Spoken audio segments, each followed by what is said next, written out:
Well, it was a big day for Canadian environmentalists and animal rights activists on another front. After years of debate and delays and determination, too, in both the Senate and the House of Commons, Canada's so-called Free Willy Bill has finally been passed by Parliament. Bill S-203 will prevent the capture and transport to Canada, as well as the captivity and breeding of whales, dolphins, and porpoises. It also bans Canadians from participating in the international trade of those animals. The bill was first introduced in the Senate 4 years ago by Senator Wilfred Moore. CPAC's Martin Stringer met with two of the parliamentarians and an animal welfare activist who were instrumental in getting this legislation passed. First of all, Senator Moore, you came back for this moment. I mean, there was a time a few years ago when you were still a senator and before your retirement when it didn't look as if this bill would pass. Did you ever think you'd see this day? I had a few moments when I was looking at my Senate calendar and thinking what I was going to do afterward when I left the Senate. But with the encouragement of friends, I decided we're just going to keep pushing as if I'm still there. And then, as I mentioned inside, when we had that press conference with Elizabeth, an all-party press conference, that was pretty indicative to me that these people in the House were hearing from Canadians that they want this bill to happen. So we just kept pushing forward.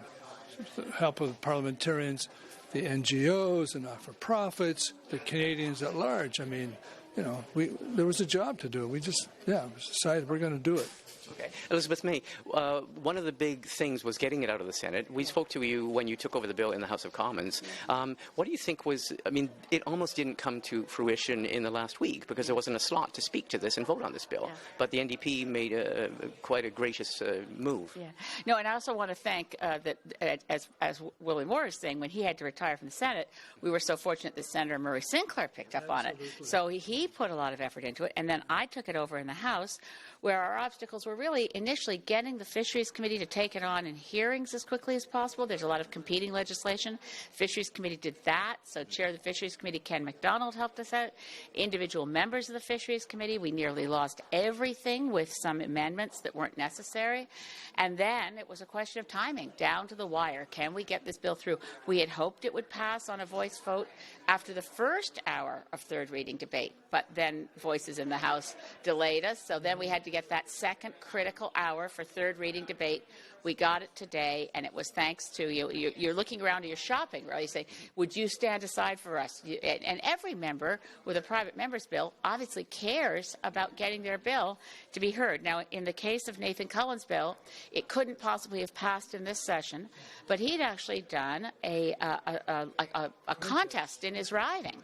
And to have a contest in the riding, and Ben Corbis had won the contest on a zero packaging bill that couldn't pass in this session, but we'd all said, look, we're going to work on that bill. We want to make sure that the zero waste packaging legislation gets its day in the House and becomes more of an election issue, because Nathan Cullen made the gesture to make sure this bill could pass by giving us that hour. Okay. CAMILLE LABCHUK, you described this bill as significant. You described it as the most significant animal rights or animal welfare legislation the Canadian government, the Canadian Parliament has passed. Why is it so significant?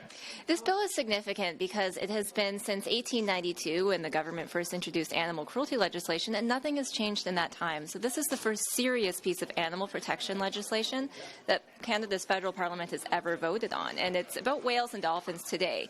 But symbolically, this means that we're turning a new leaf in Canada. Our laws are seriously outdated. They are severely behind Canadians' attitudes, and the fact that we're taking one small step toward becoming a leader, at least for whale and dolphins, bodes well. How significant is it, the fact that this bill prohibits the sale and the export and the further capture of cetaceans, of whales and dolphins and porpoises? Because some people have wondered what happens to those in captivity, what happens to, for example, Marineland, we've heard is applying for permits to export some of its existing animals. That's right. So at the moment, there's nowhere for these animals to go. They have to stay in captivity, and that's why the bill grandfathers existing whales and dolphins in. But the bill does something really important. It shuts off the international trade in whales and dolphins, so no imports, no exports without permits, and only really if the import or export is going to be done in the best interests of the whale. So actually taking the whale's best interests into account. And the reason that that provision was included was largely to make sure that whales and dolphins could go to a marine sanctuary when such a thing is built. There's plans right now by a group called the Whale Sanctuary Project in Nova Scotia to start a seaside sanctuary so that these retired animals have a life after the misery of concrete tanks and show business. Senator Moore, you faced in the Senate, you faced an outright, a lot of arguments that this would be hardship for two existing institutions, for the Vancouver Aquarium and for Marineland especially. How did you answer those? Well, the mayor of Niagara Falls twice went on record, told them to stop it, change the format, reconstitute yourselves. I think Elizabeth spoke today, or somebody else did, about Cirque du Soleil. There's another way to do this. It seems to me that some of the U.S. marine parks are now doing that. So we can do that. And Vancouver, their landlord, Vancouver Park and the Recreation Authority, told them to stop it. So somebody mentioned they appealed it, but the federal court backed that authority and said you have the right to pass that bylaw. So the Vancouver people, they don't want to be able to step with their landlord, plus with Canadians, so they've agreed, they say now in a voluntary after they sued, but that they've agreed not to do it anymore, not to keep them in captivity. Elizabeth May, last word to you, and this is the important one. I mean, this now gets royal assent. The bill will get royal assent, but where do things go from here in concrete terms? In concrete terms, there'll be no more taking of whales and dolphins into captivity anew or afresh. They can't be taken from Canadian waters now because of amendments to the Fisheries Act. They can't be added to existing operations. It's an important step, and it also points the way to what we hope was we're talking about the sanctuaries. People on the West Coast are also looking at what can we do.